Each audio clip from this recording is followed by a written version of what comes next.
hello. Welcome back, everyone. Welcome back to my channel. Happy Sunday. Welcome to the first live discussion of our read along of Anne of Green Gables. Before we dive in, let me know if you can hear me and see me well. On my side, it looks good, so I hope it does on yours too. We are here to discuss Anne of Green Gables by Ellen Montgomery, which is a classic. It's a very, I would say, a very old book. It's not like super old, but it was first published in 1908. So it's over 100 years old, which is absolutely fascinating. But yeah, it's me. I reread this one. This was the second time I read Anne of Green Gables, but the rest of the series I haven't read. So that's going to be brand new for me. And I'm really excited to read all of it with you.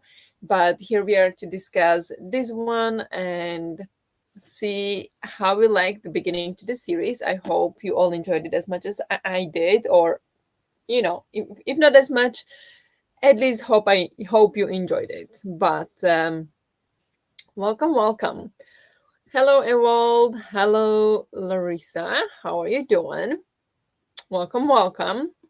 Um, yeah, what Anne of Green Gables is, if you don't know ever, like never heard, never seen, or watched anything about Anne of Green Gables, you only know the title. Anne of Green Gables is a children's book, a middle grade book about Anne, who is adopted by these two people in Green Gables. The Green Gables is, I think, the house. And these two people, they are brother and sister, and they never married, but they take care of their childhood house together and the farm. And they decide one day that they want to adopt a boy to help them on the farm and with the work and everything, but somehow they end up with a girl instead. And so they think about, should we keep it, should we send her back? We wanted a boy so he can help, this girl can't help with the work, should we send her back? But she wins their heart over. um, there are some other factors that play a role why they kept her, and yeah, they keep her, and we follow basically her journey. um, I think we follow her for about 2 years, 3 years in the first book, I think. When she goes to school, she finds friends, and she causes all kinds of trouble, or trouble finds her very easily. And it's funny, it's heartwarming, it's a bit sad as well. Um, and I absolutely love Anne. She's such an amazing character. So yeah, I hope you enjoyed it, because I love this book. Um, Welcome, Cleo. Hello. That and did give me great extrovert ADHD energy, right? Yes. She definitely, she daydreams a lot. Always lost in some daydreams. Always talking about her daydreams and about things that happen and things that should happen, and renaming places so they're more romantic. I love it. I love it. Just the energy that she has, the positive attitude to life. Absolutely love it. And that little annoying girl, yes, that one. Oh gosh, yeah.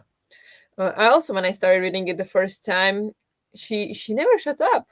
She never shuts up. She keeps talking, and she uh, makes up things. She keeps daydreaming, even though Marilla, the adoptive mother, you could say, give her work to do, and always gets lost in some daydreams. So it's a bit frustrating at times. But yes, she's a little bit annoying, but she does grow on you. She is just I feel like if you just let yourself see the child in her and try your inner child to connect with Anne, you end up loving her. Um, when you cut out the kind of like, oh, but she's, not doing what she's supposed to, she's talking like, yes, she's such a positive, creative child, amazing. And also slight autistic nature, especially the sense of justice that she has. um oh, like, the way she held grudge. I'm not sure if that's autistic. That could be more of a. I mean, I don't know much about what determines an autistic nature, but that could be more of a, trust issues as well. She didn't have the best, past and experiences in her past, so she is very much set on right and wrong, and she doesn't, get any. She stands up for herself, simply. Hello, Natalie. Welcome, welcome. How are you doing? I find children annoying, so that makes sense. Yes, yeah. And, you know, me too, to some degree. I also find children annoying to some degree. But when I usually then start to think about why do I find them annoying?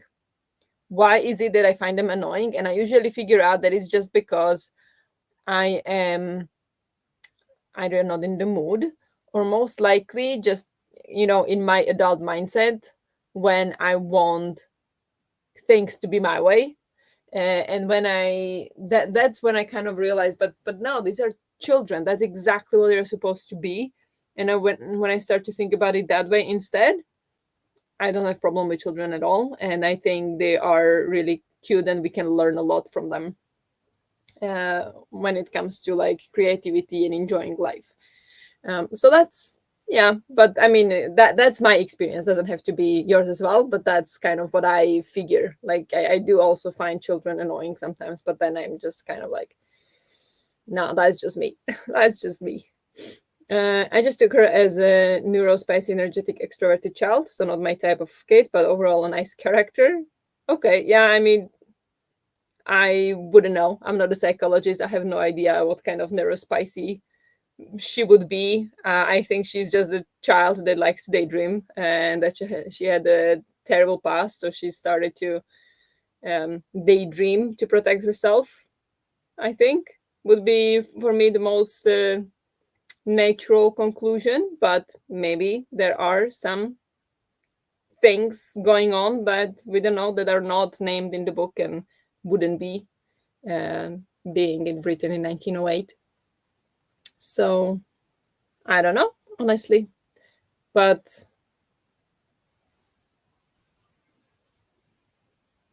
no idea. I wouldn't know. I don't know what the classifies those traits anyway, so I wouldn't be the judge on that. But yes, so was this a first read for you? First time reading it, or have you reread it for this live show and for this read along? And if you reread it, did you feel about it any different way than the first time you read it, or when did you read it the first time as well? Would be, question. Um, but yeah, and that is what I mostly remember of the book. The detail have slipped since finishing also the other books in between helped with that. Yeah, yeah, yeah. First time, nice. But I imagine you've seen the TV show, You Evolved. Also, growing up, I've been, watching the Anne of Green Gables TV show that was published in 1985, and I've been trying to find it. I think it should be on Amazon Prime, but I was not able to get to it. I would love to rewatch that. But growing up, I've been watching that, so I know the gist of the story, but I don't know the details. And from now on, I kind of feel like I know one plot line that we'll get. That's kind of obvious, but the one plot line I know, and everything else I have no idea, honestly. So I'm really curious to read this. First time read, but I feel like I remember very little already at this point. Yeah, yeah. I mean, I finished it like last week, and I mean, I remember what happened and things, but then at some point I started. I also have one thing marked, which is like a quote that Anne said. But there's so many different like situations when Anne just does or says something that I was like laughing out loud, but I couldn't mark all of it because in on its own it didn't really stand out. But in that situation, in the context, I was laughing. First time, and I'm enjoying it. Not completely finished the book yet. Whoops. You haven't finished. How much do you have left? It was my first time read, but I've seen the Netflix adaptation first. I think I remember more from the show than from the book. Ooh, okay. Yeah, could be, could be. If it's done in a certain way, definitely could stick more. No, I haven't seen any show movie. This is my first and anything. Oh, really? I would have imagined that you would have seen the not manga. What is it? The anime, and at least that one is on Amazon Prime, I think. Mm, nice. Um, but which one was it?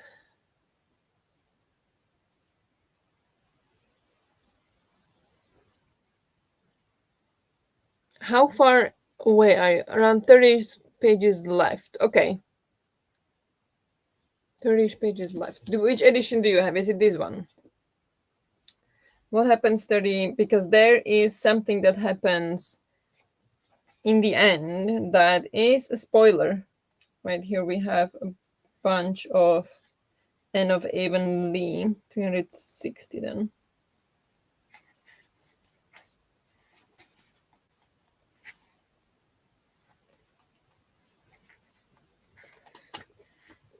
No, I have a different one. Okay, what chapter are you on? Do you know that?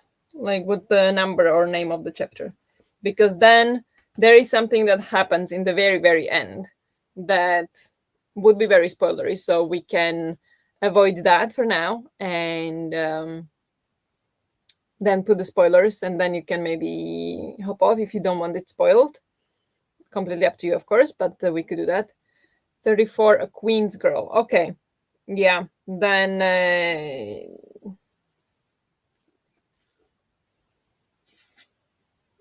yeah, so then we will need to do the spoilers. We will need to do the spoilers because there is one thing after that that happens. Good to know that you haven't finished. Everybody else finished, I guess.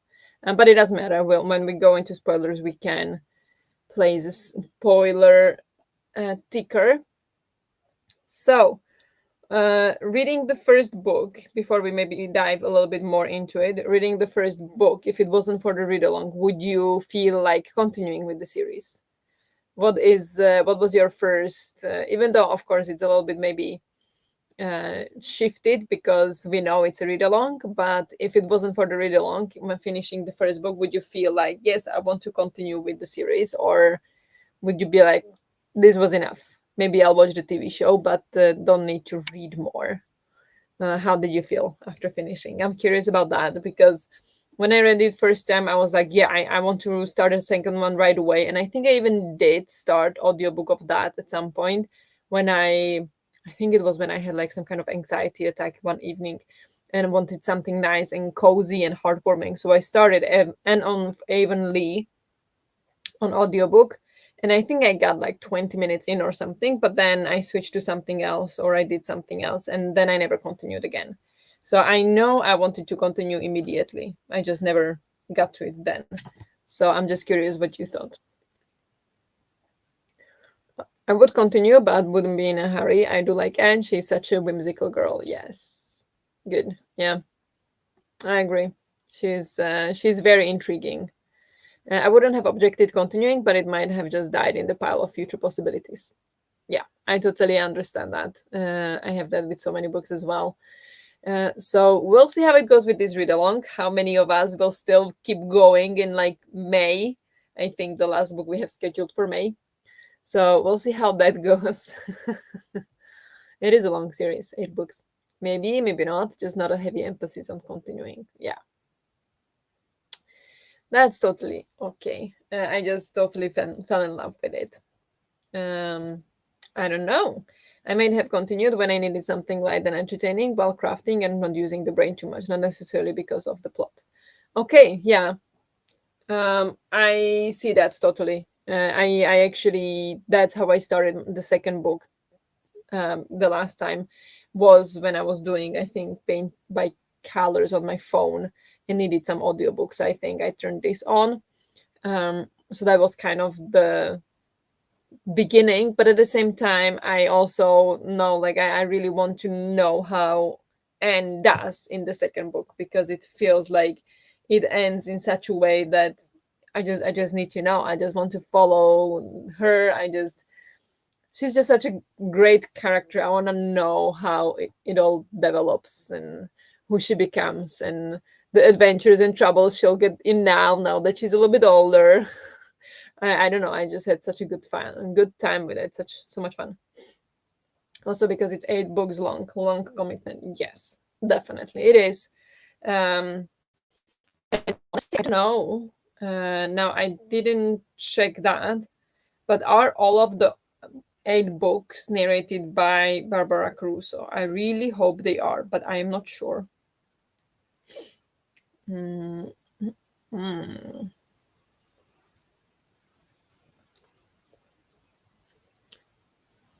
Anne of the Island, so she narrates the third one. Anne's House of Dreams, that's the fifth one. Ryla of Ingleside, that's the last one. So she probably did all of them.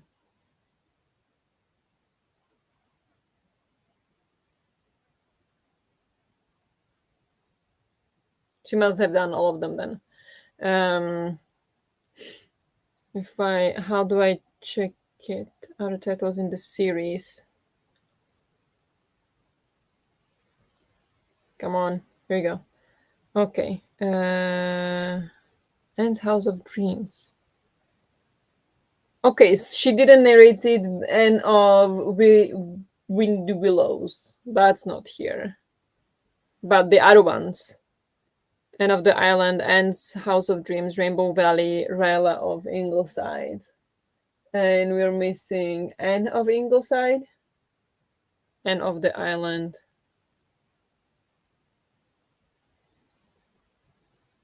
Yeah, we don't have Anne of Ingleside. So there are 2 books missing that Barbara Crusoe didn't narrate. So we'll see what happens about those for me, because I love her narration. But anyway, that's my plan with these. She's definitely more likable now. Yeah, yeah. She has grown a little bit. She's a little bit less daydreaming than she was when she just came. Absolutely. So maybe she's a little bit more bearable. But for a classic, it's very readable. Yes. Yeah, I agree. Such a commitment. I'm much more used to my fantasy series with the short 15 plus book series. Yeah, I mean, it depends on how much you love it, right? The commitment, like if you absolutely love it, the more books the better. So it really depends on how much you like it. I don't remember who narrated the version I listened to. There were so many options. Yeah, yeah. I listened to the one by Barbara Caruso the first time and the second time as well, and I love her. So I'm gonna continue with that. Maybe the other books are even better. I don't know, but by now I'm just so used to this one. Uh, the audiobook for me looks like this. Let's see. This is the one I have on Everend. So if it's this one, there is a good chance that that's the one you listen to as well. I need to change position because my back will start hurting soon. Okay, but here is a question. Would we like to go through Copile and go, the categories, characters, atmosphere, writing, what is it, plot, intrigue, logic, and enjoyment? Or would we like to instead go through a reading guide that I found, on Penguin Random House, there is 10 questions about the book that we could go into and discuss if you would like. So, which one would you prefer? Which one do you like more? Let me know. I'm listening to the synthetic voice of Matilda one. I don't know what that is. What? Um, Took a screenshot for the next one. Okay, nice. Yeah. I can share it also on Discord, the second one, right? Like it's possible to share from everyone. So I can share that actually right now. Anne of Green Gables, and I'm going to continue with Anne of Avonlea. Well, not now. Don't play it now. Um, can I share it? Share. Okay, I can share it. Anne of Green Gables. There it is. Sent.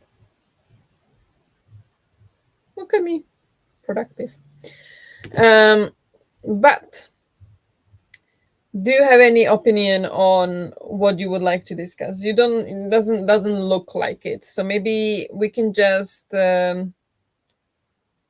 go with the Penguin Random House. I think they had some interesting questions. I read the first three, and I think they were quite interesting. Some of them might be a little bit more difficult because it requires remembering some of the things a little bit more specifically. But we can try. So the first question, and let's try it without spoilers for now. And if we get a little bit further in later, maybe we can play spoilers to discuss those things. So the first question would be, in chapter 2, when Matthew is driving Anne back to Green Gables, she asks him, "Isn't it splendid to think of all the things that are to find out about? It just makes me feel glad to be alive." Given her tragic childhood, how do you think Anne is able to maintain such a positive attitude? And I absolutely love this question because I was thinking about it myself. How positive she was all the time about everything, and she had these big dreams, but maybe that exactly was her defense mechanism that she had to deal with being abandoned by her parents and living in the what is it, the children's home. Um, so she developed this defense mechanism where she was dreaming about things and trying to learn about everything, and she just needed to really stick to the positives to survive. That's the feeling I got out of it. Now, if you have some other opinions, I really want to know, because I'm no psychologist, so there could be more to it. But that's what I was thinking. And it's very fascinating that she does maintain that throughout the entire book, this positive mindset and the respect and love she has for Marilla and Matthew is amazing as well. That from the first day she's immediately like dedicated to them and loyal to them, even as a child, and she wants to do her own thing. But if they say something, if they forbade her from something, she would cry and complain and be a drama queen, but at the same time she would very much respect them. And I just love that so much. Very refreshing. Yes, I think the attitude was a survival mechanism at first, escapism. Yeah, I think so too. um yeah. And the name she gave herself, or like she wanted to be called, what was it, the Cornelia, was it, or Cordelia? Cordelia. I love it. I mean, I also had a name that I wanted to be called when I was a child, and by my friends, because it was so much cooler name than mine. So I vibe with that. But maybe she also just had an optimistic view of the world. Some people bring that with their character, like inherited or something. Yeah, definitely could be. Some people absolutely are, or their brain chemistry is in a certain way leaning more positive or more negative. That is definitely true. So could be that she was also just naturally leaning that way, and maybe combined with the survival mechanism, or like the survival mechanism maybe transformed in that because that was kind of her strength as well. Could be that it was kind of like filling in for each other rather than uh, just being the only thing that she could do to survive, but kind of like leaning into that side. Could be. I had a short stint where I went with my middle name, just thought it was cooler. Yeah. Yeah, I totally get it. I don't have a middle name, so that was not my thing, but I made up a name. And I had my friend call me that, and she also made up a name, and I called her that for a while. So yeah, it's a thing. I definitely didn't want to go by Maria or Agustina ever. Wait, are those your middle names? Are you Agustina? That would be kind of out of the blue. Maria, I understand. Maria is very, very popular name, but Augustina feels a little like, where did that come from? That feels Spanish to me. Really? Oh my god, that's so cool. So you are Cleo Maria Augustina something. That's very cool name. Very cool name. Mine is Rosario. Okay. Also very cool. I get it. I get it. Amazing middle names, right? Yep. My granddad was called August. Oh, nice. So it was from him.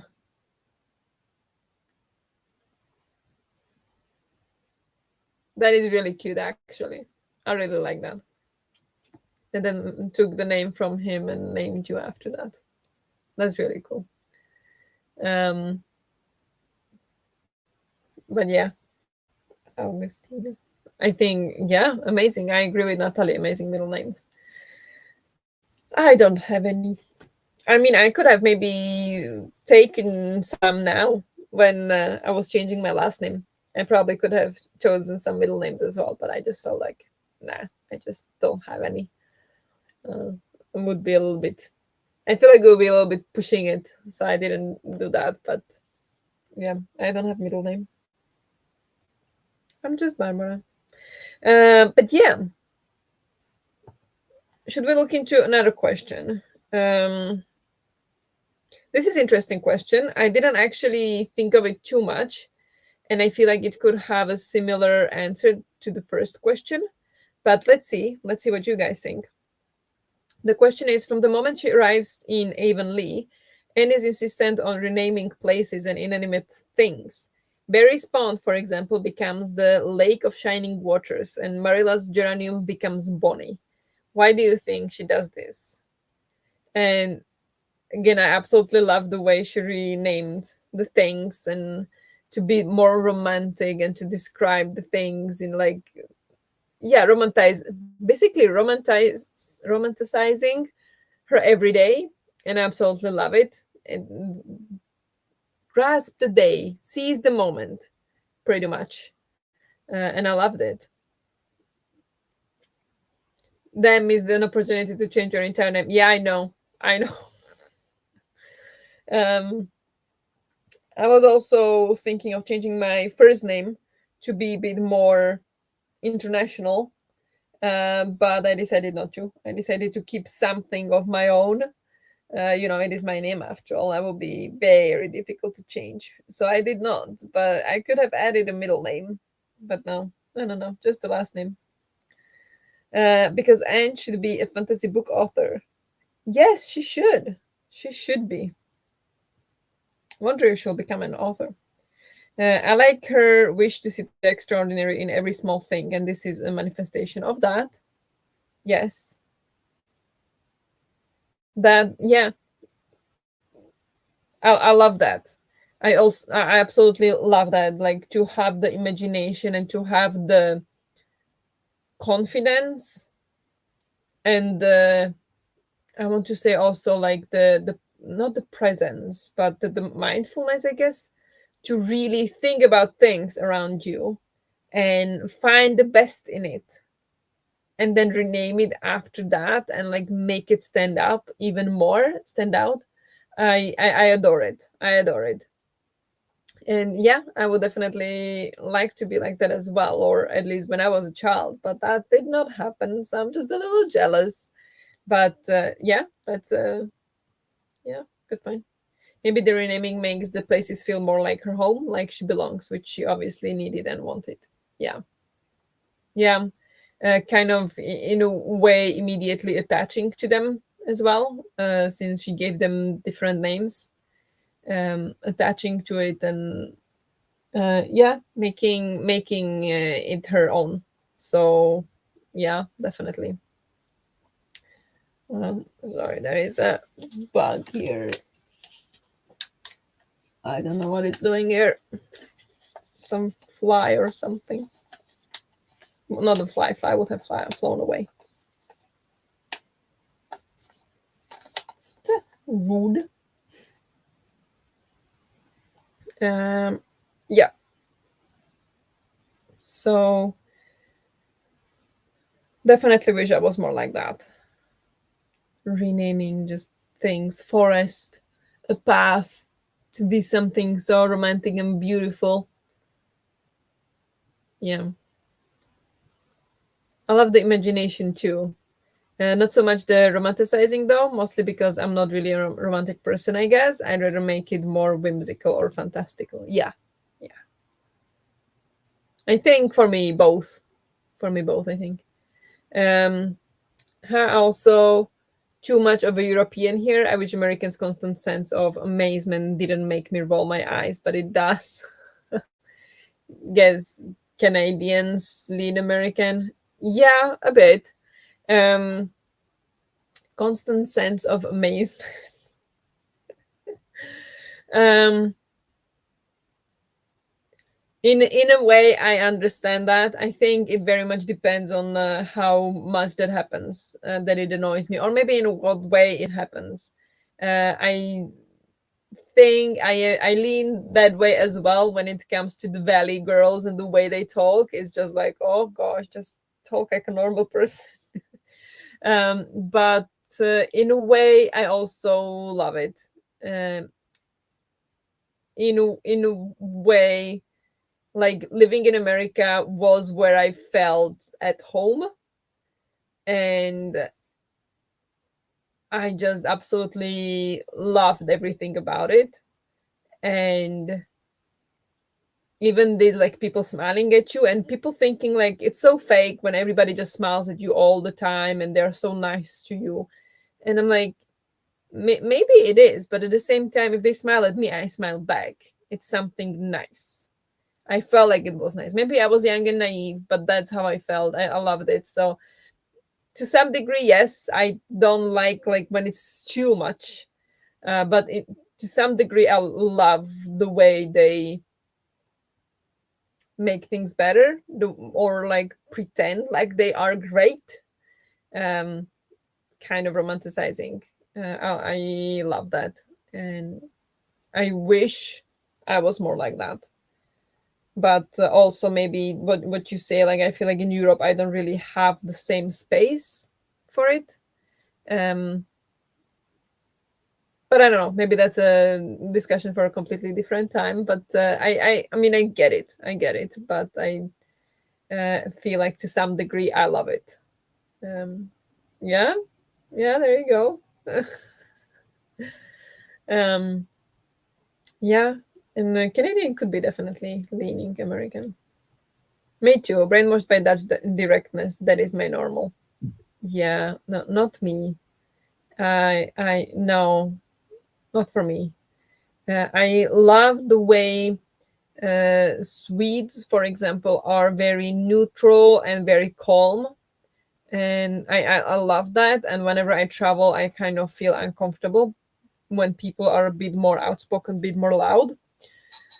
That could be also my anxiety that came up in the last few years, but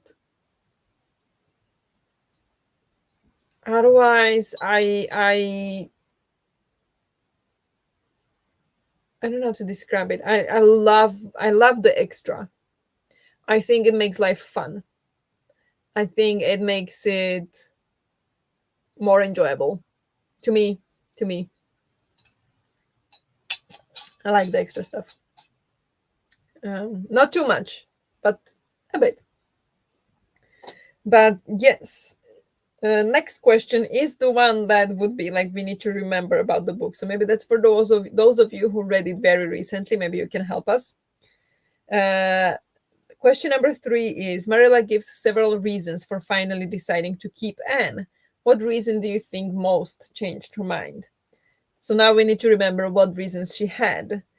Um, One reason I remember is, or basically the only reason that they decided or were discussing that I remember, and in my opinion would be the deciding opinion as well. Maybe that's why I remembered it, because that's what I thought. Was that there was this other woman who is not a nice person who wanted to adopt Anne if they didn't want her. So if they decided they didn't want to keep her, she would go to this woman who was extremely strict, not understanding of children at all. And they were like, no, this woman is terrible. We cannot let her take Anne. Um, so that's what I remember. I don't remember any other reasons. So if you remember, please fill in. But that's the one I remember, and the one that I imagine, or that's how I understood that was the reason they decided to keep her. Well, that is not from my brain. Yeah, yeah, I know. I read it after you, and I'm still like, what did they say? So I don't know if any of you remember more about that one. I don't remember any reason. Yeah. Um, yes, wasn't it mostly pity? She didn't want to send her back or to a bad place, especially since she showed so much joy for being there. Yeah, yeah. So like guilt for sending her back when she showed, yeah, when she was so happy. Could be that as well. One of the reasons.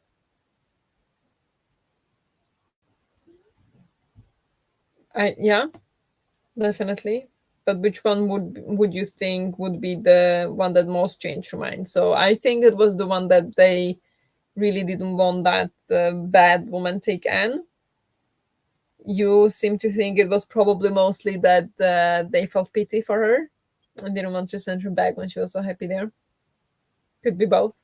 Could be both. I don't remember more reasons, honestly, because I know they were like, we can't keep her. We need a boy. She's not gonna help us on the farm. But what is a good girl? What is a small girl good for? um, but I do love how they slowly turned to love her and um, told her even. Maybe it's also because she herself is a very independent woman and doesn't believe in only boys can do that anyway. Could be, yes. Yeah, that's a good one. I guess also softened up when she saw how much her brother loved the girl. Yeah. Yeah, how much Matthew loved her. Yes.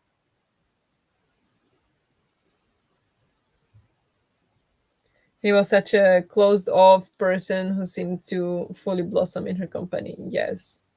Yeah, oh my god, the way he went to get her the dress with puffed sleeves. Like, oh, and apples. Okay, I need to ask about the dress. I need to. Okay, so I and there is one more thing. How about the sugar? We don't need so much sugar. It was hilarious. I loved it. Yeah, yeah, that was so beautiful to see. And I think that on one side showed like his good heart, how he liked Anne, but also Anne's charm, that she was able to win him over so easily. I love that. She said later in the book that she want Anne to be able to earn her own keep, so that makes sense. Yeah, yeah, could be that as well. Yeah. Yeah, so we have multiple options. I like that. We came up with a few. um, I'm glad they kept her. That would be. Imagine they would have sent her back. Well, first of all, we wouldn't have had a book, but like as you know, just take that out of the equation. Like that would be horrible. um, just let me read next question if it's not a spoiler. Scope for imagination is a characteristic that Anne treasures highly in others. Discuss the role of imagination in the novel. How does it shape Anne's time at Green Gables, and how does it evolve in other characters around her? I feel like that's a little detailed um, question. I don't remember. I don't remember. Um, how does it shape Anne's time at Green Gables? Well, she wins over Marilla completely by the way she yaps all the time, talking about all the things she wants and dreams about and so happy about. Um, and how does it evolve in the other characters around her? I would mostly think Diane um, would get affected by it the most.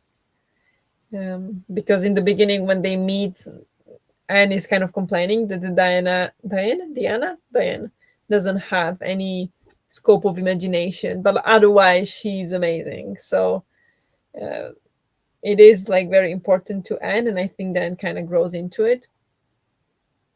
But yeah, I just finished the book, by the way, and now I'm sad. Oh, you finished while we're chatting? What? Yeah, okay. So no spoilers necessary, but we can put spoilers anyway. Actually, if we wanna talk freely. Um, Good job of finishing. That's impressive. I zoned out and didn't register the question. I'll read it again. So the question is: scope for imagination is a characteristic that Anne treasures highly in others. Discuss the role of imagination in the novel. How does it shape Anne's time at Green Gables? And how does it evolve in other characters around her? That's the question. He did a somersault. True, Diana, but Matthew as well. Yeah, Matthew as well.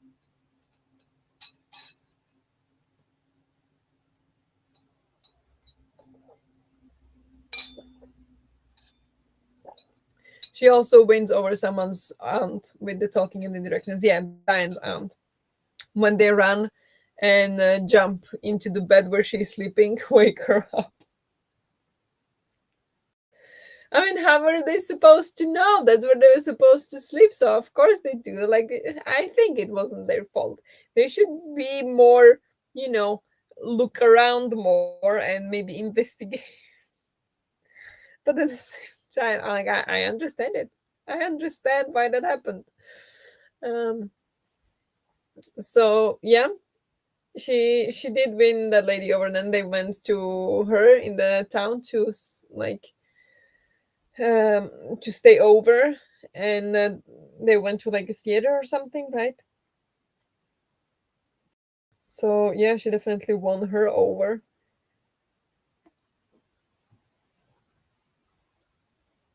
She had a influence on so many people around her with all her chattering and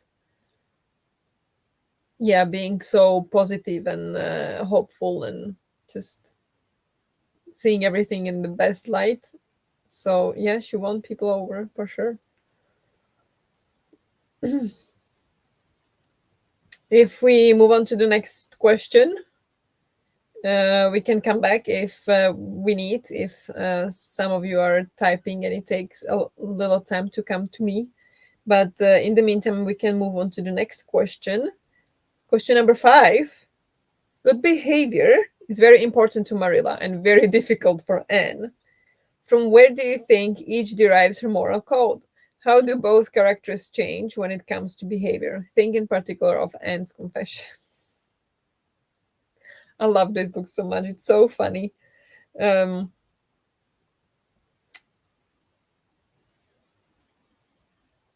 Good behavior. I mean, Anne is a child. I would start there. That Marilla is a grown-ass woman, and Anne is a child. 11-year-old child that's happy to be somewhere where people seem to care about her, and she is just wild. Like, why wouldn't she? Children be that way. So I think that's plays part there.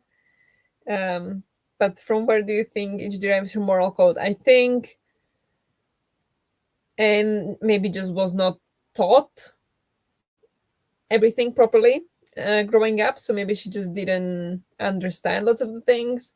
Now Marilla, of course, got it from her parents and didn't probably have much space to broaden her mind to be a bit more modern, let's say, in her time, because she grew up in her childhood home, living with her brother, never had a partner, um, never traveled really.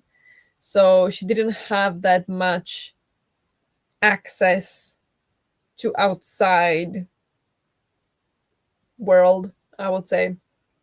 And so she would be very old fashioned moral code and very strict in that way. While Anne, was hanging out with the friends, with the kids, and was a child and didn't have this moral compass to begin with. And she grew it kind of with Marilla. Um, and the confessions, I love how the confessions were like very just like, just do it so she can go and do whatever she wants to do. And with time, they grew a little bit less dramatic. But there were not that many of them, were they? One of my favorite scenes. Maybe we'll get to that as a question. Maybe we can get to it right now. What was one of your or like what was your favorite scene from the book? I had many, but I think one that I really laughed out loud, and I actually like read it for Henrik as well, was when Anne made Diane drunk, Diana drunk, and then Diana's mother blamed Anne, and Marilla responded to it also like perfectly. It was hilarious. That scene was absolutely hilarious to me. How also Marilla was like, well, if she drank eight of anything, of course, like she should have like if she had eight glasses of soda, she would also get drunk or something, like kind of berating her for drinking so much, let alone alcohol. Like it's Diane's fault. I love that. Like the entire exchange there was just hilarious. Um, yeah, and is just motivated by impulse and has to learn to think before she acts sometimes. Yes, definitely. I think Marilla herself was raised to always be in the background, not to attract attention and blend in. And Anne does that all the time. Yeah, yeah, exactly. Quite the opposites. Um, but her impulsivity does also sometimes challenge Marilla's learned values, making her reflect on the actual use of certain customs. Yeah, yeah, exactly. They teach each other a little bit. They learn from each other. How the simmering rage led Anne to become the top scoring student. Yeah, yes. How angry she was. Um, what I liked about Marilla is that we see that she's learning from Anne, that just because Anne is not listening to her, it's not necessarily malicious intent. Yes, I love that so much. Um, that definitely Anne did not always do as Marilla said, or when Marilla said it. And in the beginning, Marilla is very strict, but we see her being a little bit like, okay, Anne, I get it, but can you please go do that now? Like they really grow together, and I absolutely love how their relationship and how they learn from each other. They grew together, and at the end when Anne decides to skip the school, the fancy school, and decides to stay home instead to help Marilla, because otherwise Marilla would have to leave the farm and everything. And I thought that was amazing from Anne, like the dedication. I just loved it. So yeah, that it's they have an amazing relationship, really. And I also like, I thought it was funny how Marilla just told Matthew to stay away, that I'm raising this child, not you. So, and he was like, he really used it against her when he wanted to. Like, I'm not raising her, I can spoil her. I loved it. So, yeah.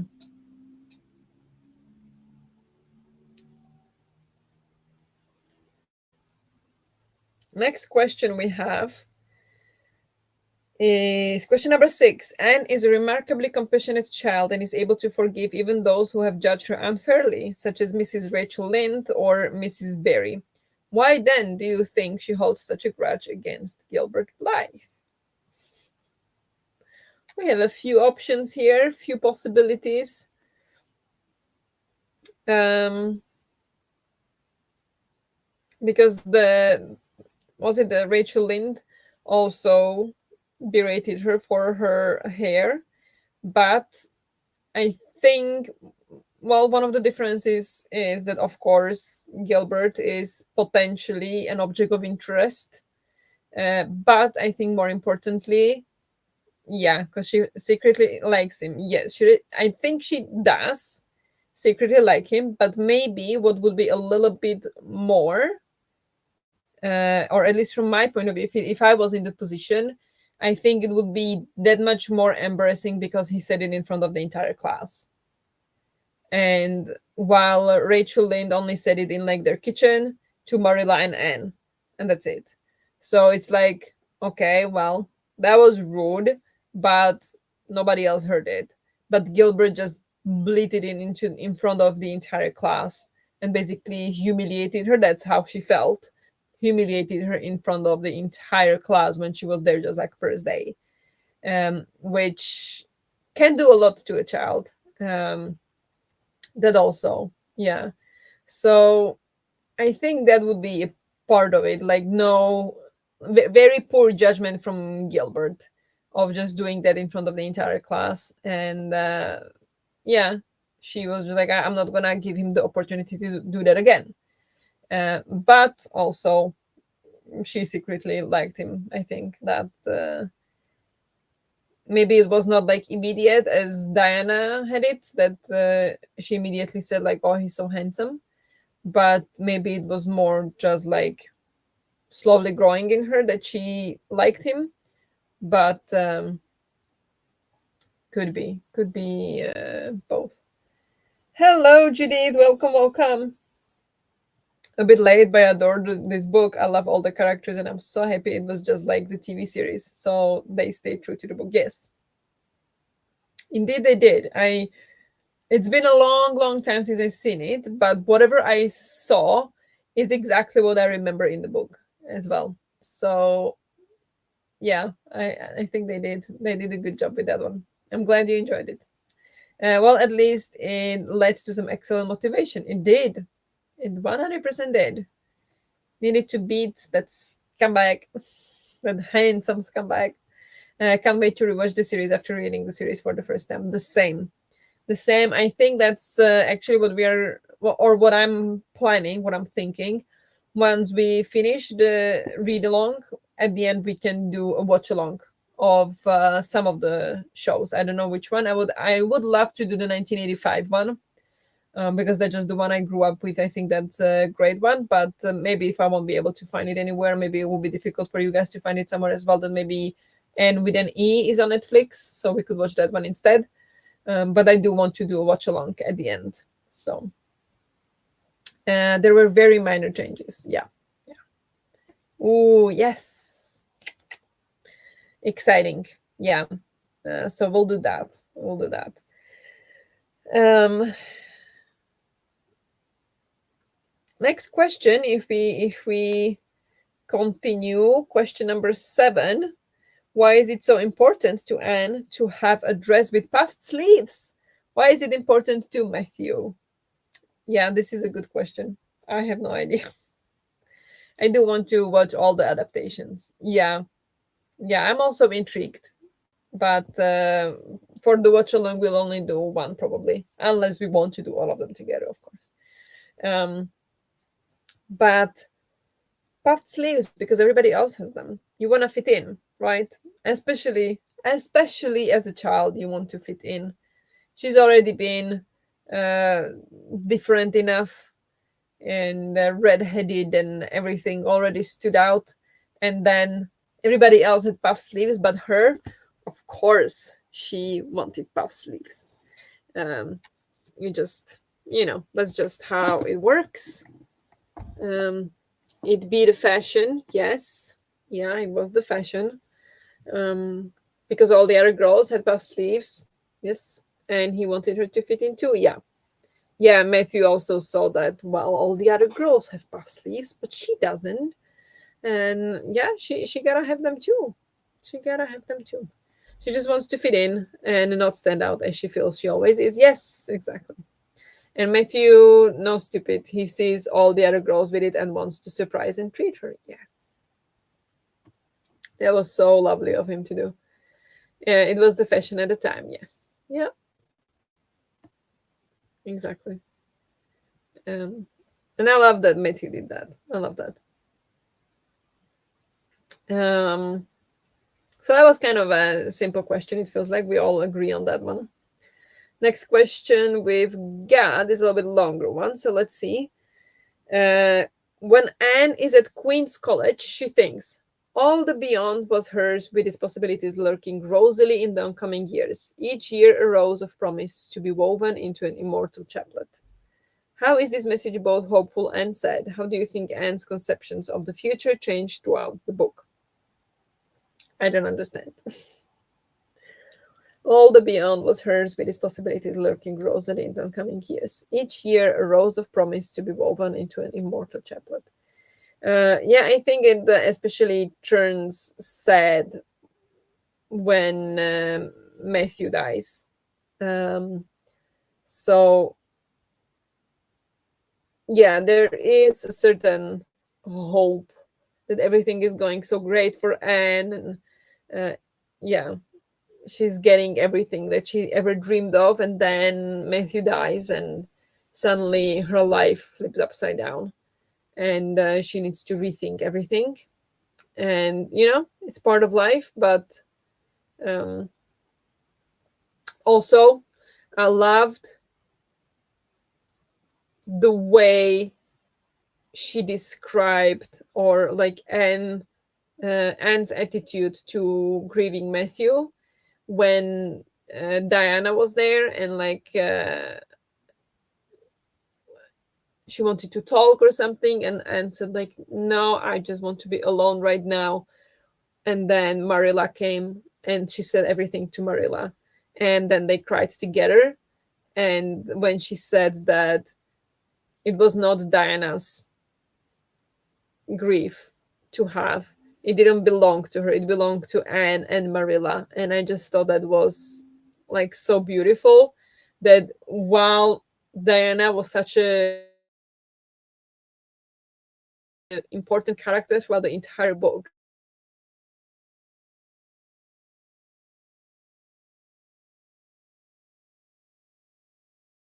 saved her. And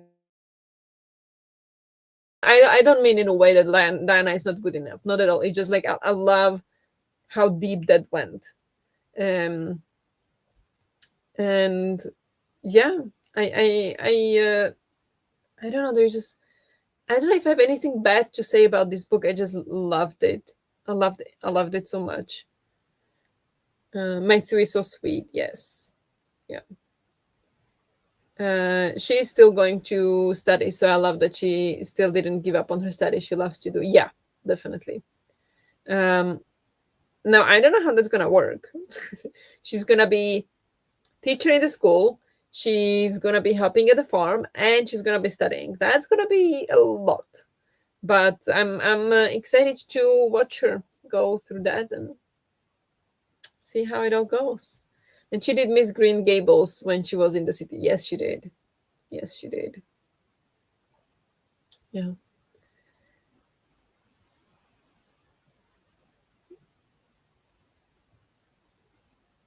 It's Anne. She can do it. Yeah. She can do everything. Yes. Um, but yeah, I don't know if we have that much more say about this. I think I don't feel like I have the depth today to dive into that one.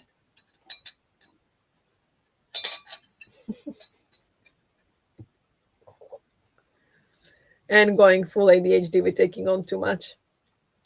That's not only ADHD trait. Non-ADHD people do that too. Come on. Let's not. um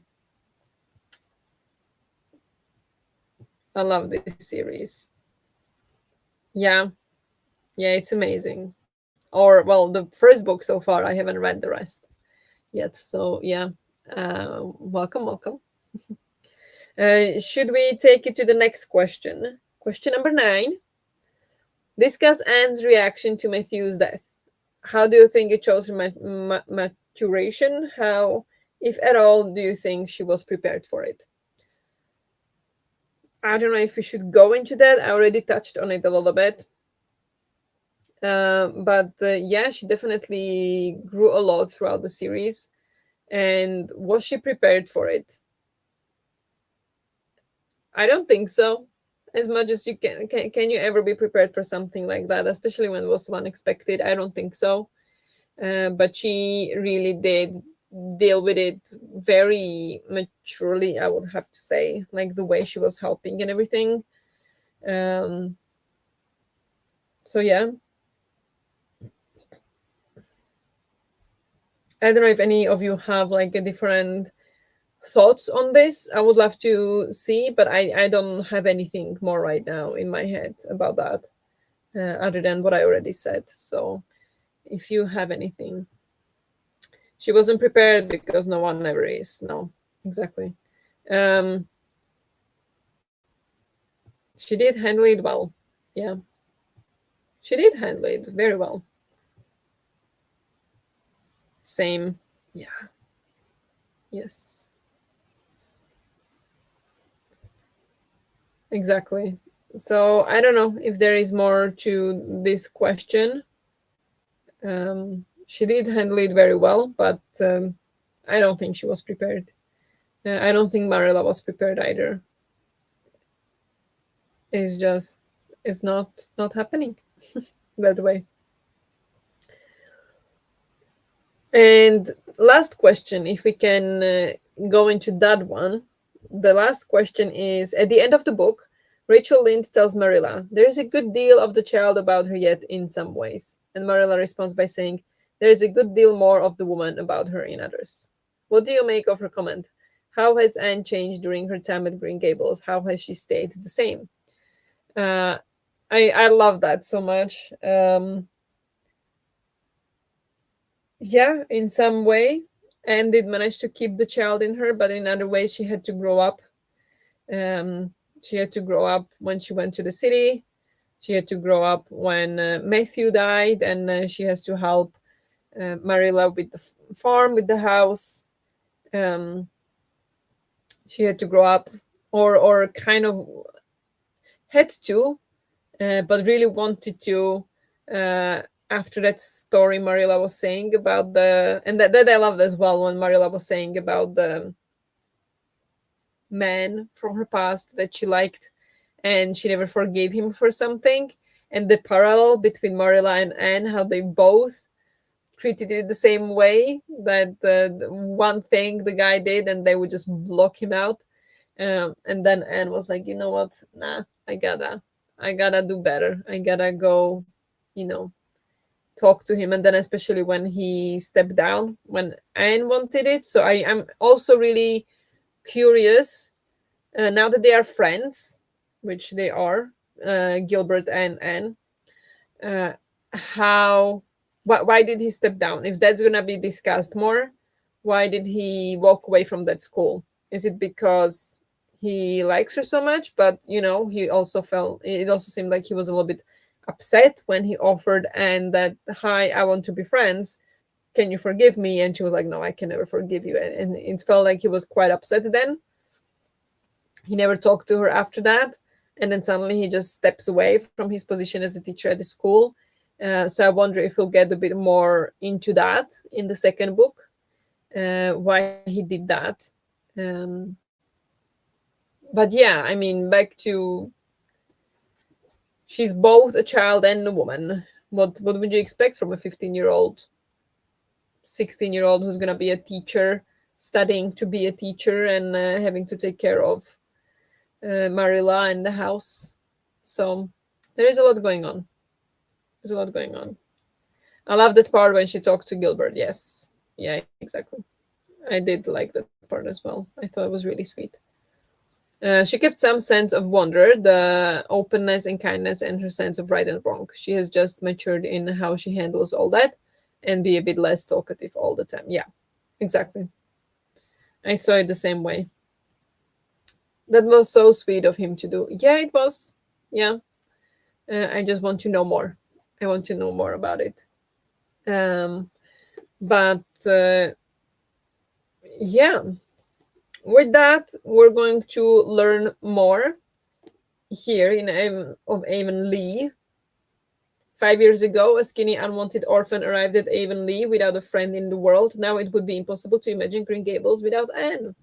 Her high spirits and warm heart have won her a family and friends who love her. But when Anne starts a new job as a teacher at her old school, the real test of her character begins. At 16:30, half past 16, she's not much older than her pupils and has a lot to prove. How can she inspire a love of learning in young minds, especially when some of her students are even naughtier than she ever was? Oh, I love that. I'm really excited to read this.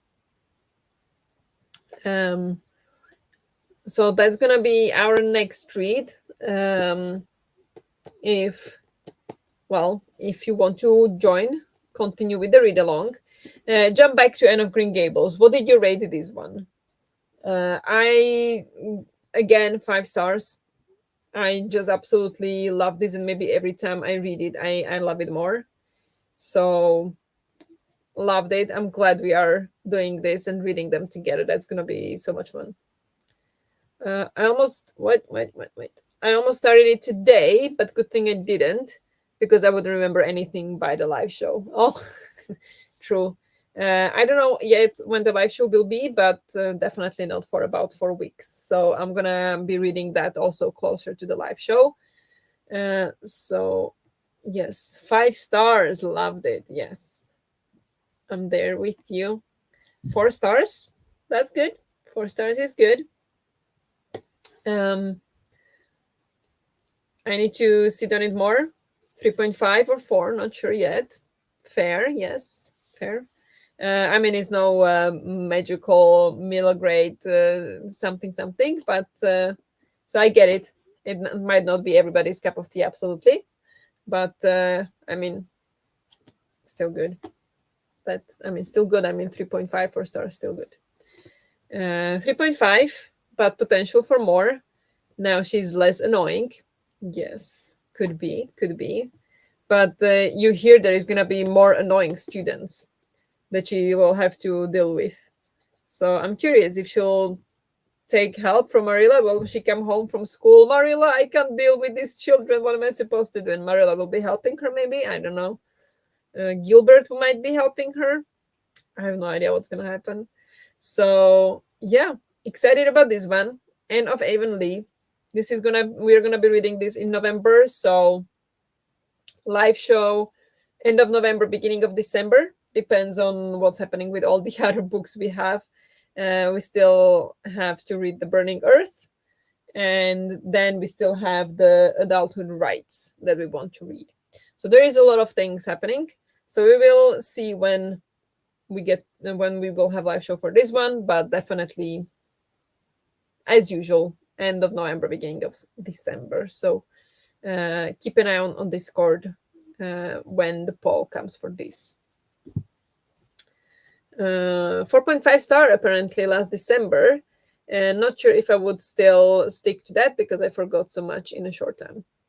Yeah, that's fair as well. If you forget a lot, then maybe it doesn't hold up as much. But I do tend to think, for me personally, uh, rating doesn't have to be about how much I remembered. It's just about how it made me feel, and I just love this. I cried, I laughed, I read out passages to Henrik. There is nothing I didn't like about it. For me, that's enough, even if I don't remember all that much. But um, yeah, I totally get it if that would make you take a star away. Might be because I love these characters already. The same might be because I grew up with it as well.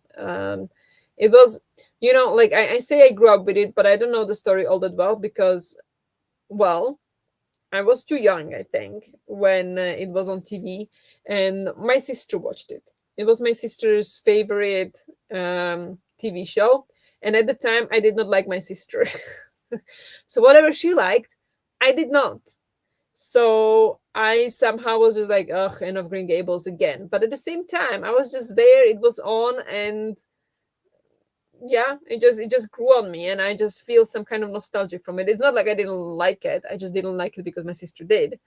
So I still have some connection to it. I still love like some scenes from it. I remember. So yeah, I have a nostalgic connection to it as well.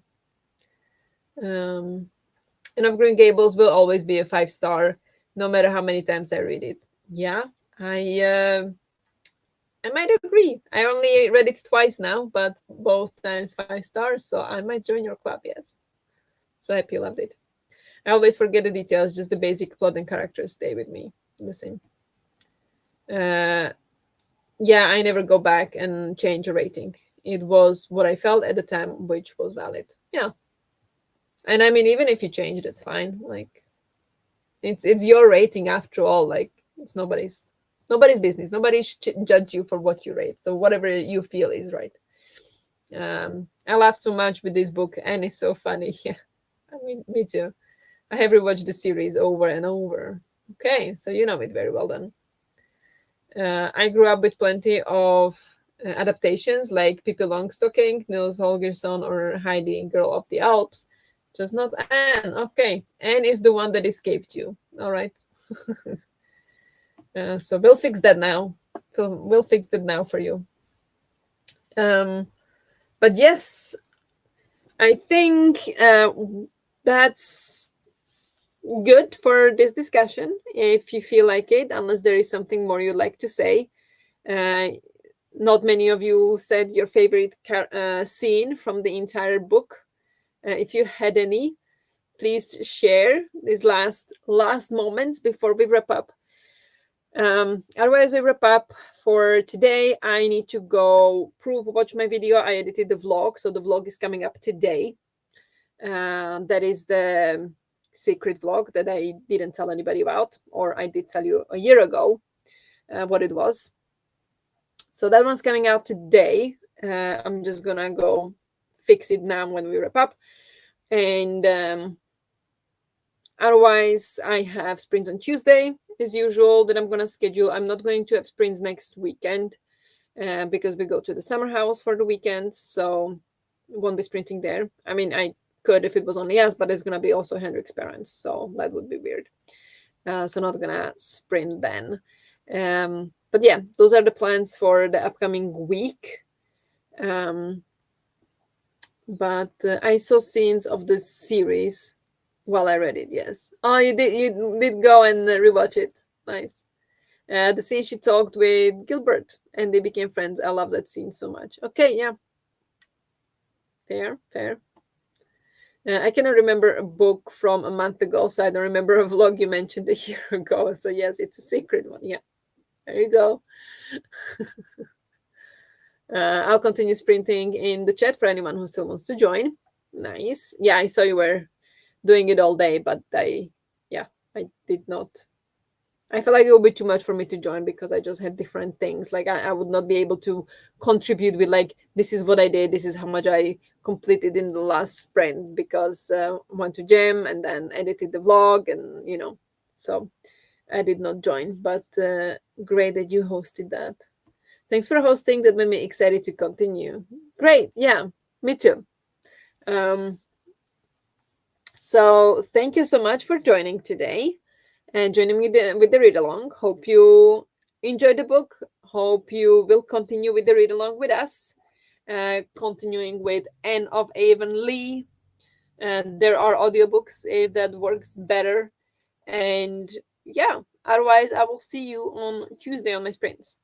Thank you for hosting. I will continue the series for sure. I'm glad. I'm really glad. Okay. I'm so excited about this. So, yeah, thank you so much for being here. Hope you have a great rest of the day. And yeah, I'll see you on Discord or on Tuesday. Have a good evening. Bye.